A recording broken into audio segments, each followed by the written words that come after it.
kids are in town for a funeral, so pack the car and dry your eyes.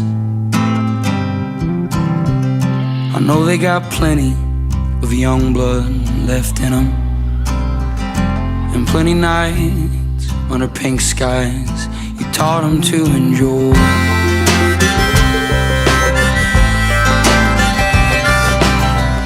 So clean the house, clear the drawers, mop the floors, and stand tall like no one's ever been here before or at all.